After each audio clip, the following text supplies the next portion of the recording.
Bismillahirrahmanirrahim. Assalamualaikum warahmatullahi wabarakatuh. Innal hamdalillahi nahmaduhu wa nasta'inuhu wa nastaghfiruhu wa natubu ilaih. Wa na'udzu billahi min sururi anfusina wa min sayyiati a'malina. May yahdihillahu fala mudhillalah wa may yudlilhu fala hadiyalah. Asyhadu an la ilaha illallah wa anna Muhammadan abduhu wa rasuluhu la nabiyya wa la rasula ba'dah amma ba'd. Fa inna asdaqal hadis kitabullah wa khairal hadi hadi Muhammadin sallallahu alaihi wasallam wa syarrul umuri muhdatsatuha wa kullu muhdatsatin bid'ah wa kullu bid'atin dolalah wa kullu dolalatin finnar. Guys, kembali di channel Sahal Al-Mudhafari, tentunya insyaallah dengan ilmu-ilmu yang bermanfaat untuk kita bersama. Kali ini ada program mulai dari pengenalan dunia jin lebih dalam, karena kita akan bahas secara detail sebagaimana tuntunan syar'i. Karena kalau kita membahas tentang bagaimana dunia jin tapi tidak berdasarkan dalil-dalil yang syar'i, maka hati-hati, bisa jadi kita akan terjerumus kepada kesyirikan. Sebagaimana kaidah yang harus kita fahami adalah kullu ibadah li ghairillah fa haqiqatu halil jin. Jadi kalau kita ibadah kemudian kepada selain Allah, hakikatnya untuk jin. Karena kita akan tahu ada jin yang muslim, ada jin yang mukmin, ada jin yang kafir. Siapa jin yang muslim, siapa jin yang mukmin, siapa jin yang kafir. Bahkan kita akan mengetahui bagaimana definisi bangsa jin itu sendiri. Kita akan tahu bagaimana penciptaan bangsa jin. Yang kita tahu wa khalaqal janna mim marijim min nar. Banyak para ulama yang berbeda pendapat tentang marijim min nar, ya, dari api yang menyala tanpa asap. Apa yang dimaksud api yang menyala tanpa asap? Kita juga akan mengetahui bagaimana bangsa jin itu bisa berubah wujud. Kita juga akan mengetahui bagaimana jin itu ternyata punya kekuatan. Kita juga akan mengetahui bagaimana bangsa jin itu ternyata bisa ikut andil dalam proses sihir. Kita juga akan lebih tahu lebih dalam bagaimana bangsa jin ternyata juga memiliki hati yang lembut. Ya, insya Allah dalam program ini kita mulai dengan membahas dunia jin. Kemudian yang kedua kita akan membahas tentang bagaimana ruqyah syar'iyah, bagaimana sihir itu berlangsung di dalam tubuh manusia, dan tentunya insya Allah dengan tuntunan, dengan dalil-dalil yang sahih insya Allah. Tapi kita awali pertama, kita akan mengetahui dunia jin itu melalui surah Al-Jin. Surah di mana Allah Subhanahu wa Ta'ala turunkan di Mekkah. Bahkan kalau kita mau tahu tentang lebih dalam bagaimana bangsa jin itu sendiri, ada di surah Al-Jin, ya. Surah di mana Allah Subhanahu wa Ta'ala turunkan ada sampai 28 ayat. Bahkan kalau kita mau tahu, di dalam surah Al-Jin ini sendiri juga menggambarkan ada jin yang soleh, ada jin yang tidak soleh. Artinya memang Allah Subhanahu wa Ta'ala tuangkan ini di dalam Al-Quranul Karim.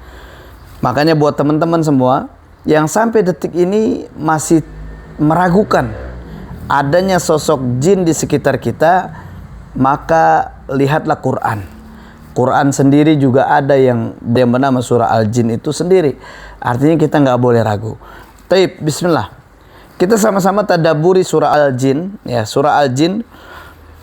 Di dalam ayat yang pertama Allah Subhanahu wa Ta'ala berfirman, A'udzu billahi minasyaitonir rajim. Bismillahirrahmanirrahim. Qul uhiya ilayya annahu istama'a nafarum minal jinni faqalu inna sami'na qur'anan ajaba.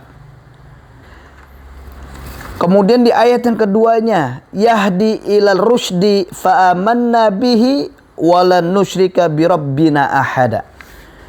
Dalam tadabbur surah Al-Jin ini ternyata kita mengetahui bahwa pertama, ayat 1, ya, ayat 1 dan 2 ini memang pembahasan tentang bagaimana jin itu bisa beriman kepada Allah Subhanahu wa Ta'ala.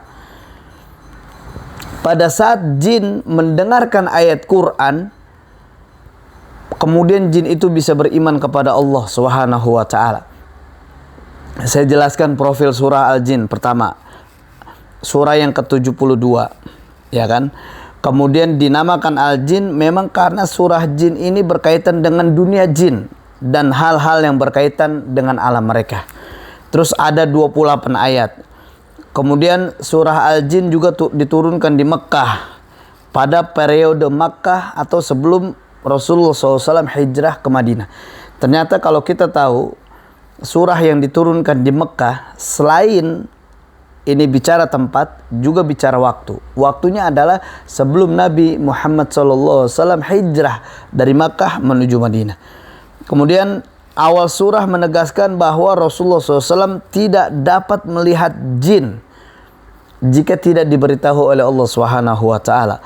Kemudian akhir surah menjelaskan bahwa ilmu gaib hanya milik Allah semata. Nah, adapun isi kandungannya pertama, isi kandungan dari surah Al-Jin adalah prinsip-prinsip akidah Islam seperti wahdaniyah atau keesaan Allah. Kemudian kita tahu ada ar-risalah, yakni kerasulan, ada al-ba'ats. Al-ba'ats ini adalah hari kebangkitan. Kemudian ada al-jaza, yakni balasan amal.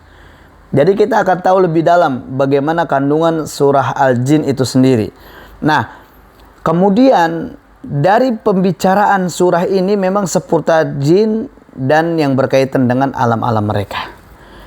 Kemudian yang selanjutnya, surah jin ini juga dinamakan, ya surah ini dinamakan dengan makhluk gaib yang dibebani hukum atau taklif. Jadi ternyata jin itu juga dibebani hukum. Ketika mereka melakukan dosa, maksiat, mereka juga ada hukumnya. Sama dengan kita manusia, ya. Sebagaimana surah Al-Insan, ya kita tahu ada surah Al-Insan yakni tentang manusia, dinamakan dengan nama makhluk nyata yang dibebani hukum atau taklif, kita tahu artinya. Manusia dan jin juga disebut as-saqalain, ya, as-saqalain, manusia dan jin. Bahkan di surah Al-Jin Allah Subhanahu wa taala menceritakan sebahagian kehidupan jin dan karakternya. Dan ada sebuah penegasan di surah Al-Jin ini sebagaimana di ayat yang pertamanya bahwa pengetahuan Nabi Muhammad SAW tentang adanya makhluk Allah bernama jin yang ikut mendengarkan Al-Quran semata-mata berdasarkan wahyu, ya semata-mata berdasarkan wahyu. Rasulullah SAW pada awalnya memang nggak menyadari keberadaan jin yang hadir di sekitar tempat beliau membacakan ayat Quran. Lalu Allah memberitahukan apa yang sebenarnya terjadi. Ini bukti bahwasanya Rasulullah SAW tidak bisa mengetahui keberadaan jin atas izin Allah atau atas pemberitahuan dari Allah Subhanahu wa taala. Nah, adapun tadabbur surah Al-Jin itu sendiri, surah yang ke-72, surah yang diturunkan di Mekah, bahkan surah yang kita tahu ada 28 ayat. Yang pertama, ayat 1 dan 2 bicara tentang jin mendengarkan Al-Quran, kemudian jin ini beriman kepada Al-Quran dan beriman kepada Allah Subhanahu wa taala. Artinya jin ini juga memiliki hati yang lembut. Jin ini adalah makhluk yang sangat mungkin menerima hidayah Allah Subhanahu wa taala. Karena ketika Rasulullah membaca Quran, ternyata ada makhluk yang bernama jin yang ikut mendengarkan Al-Quran itu sendiri. Rasulullah pun nggak tahu, Rasulullah nggak menyadari ternyata ada jin di sekitarnya. Ini juga pemberitahuan dari Allah Subhanahu wa taala. Karena diawali dengan qul uhiya. Jadi Allah Subhanahu wa taala mewahyukan kepada Nabi Muhammad sallallahu alaihi wasallam. Kemudian kalau kita buka surah Al-Jin ayat 3 sampai 7, ini tentang pengagungan, ya, pengagungan jin kepada Allah dan mentauhidkannya dalam ibadah. Kita tahu ya, pengagungan bangsa jin kepada Allah dan mentauhidkannya dalam ibadah. Di dalam ayat yang ketiganya, a'udzubillahi minasyaitonirrajim. Wa annahu ta'ala jaddur rabbina mattakhadha sahibatan wala walada. wa annahu kana yaqulu safihuna 'ala Allahi satata wa anna dhananna allan taqulal ins wal jin 'ala Allahi kadhiba. Jadi ada di ayat 3 sampai 7 ternyata ada bukti pengagungan jin kepada Allah Subhanahu wa taala dan mentauhidkannya dalam ibadah. Ayat ke-8 sampai 10, naiknya jin ke langit dan mencuri berita-berita dari langit, bahkan mendengarkan semua berita dari langit. Kemudian saat ini terhalang setelah Nabi Muhammad SAW diutus menjadi Rasul. Ya, artinya saat itu jin mampu menembus berita-berita langit, atau menembus, atau mendengarkan, atau mencuri berita-berita langit.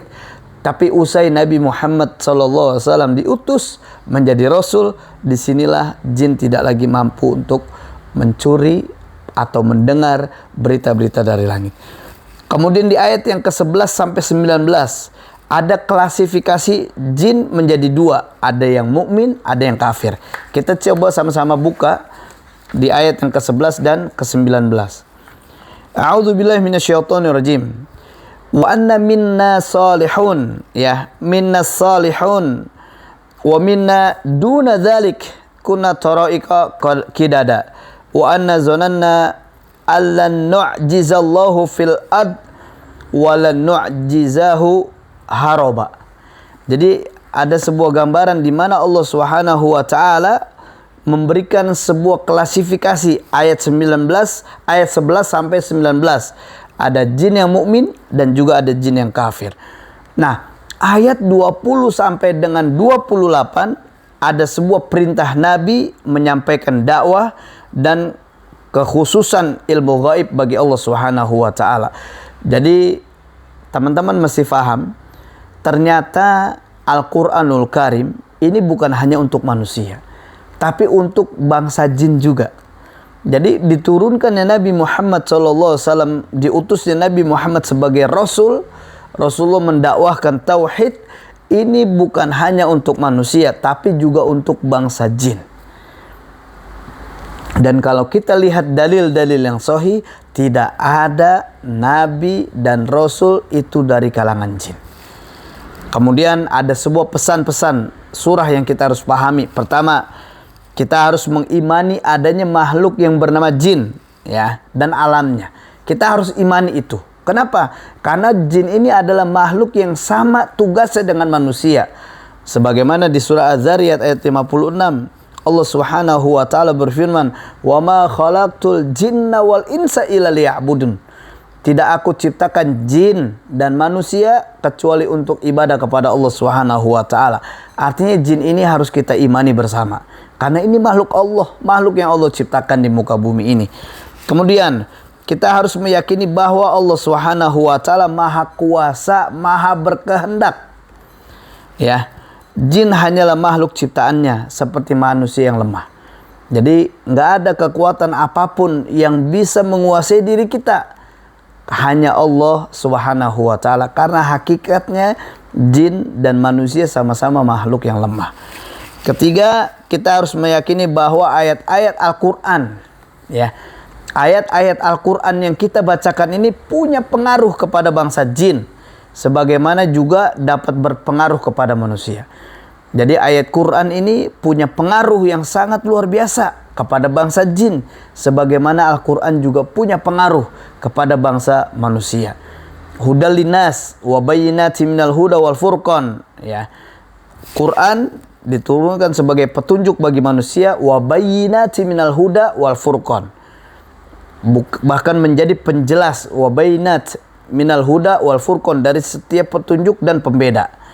Itu bisa pengaruh ke bangsa jin juga, bukan hanya kepada manusia.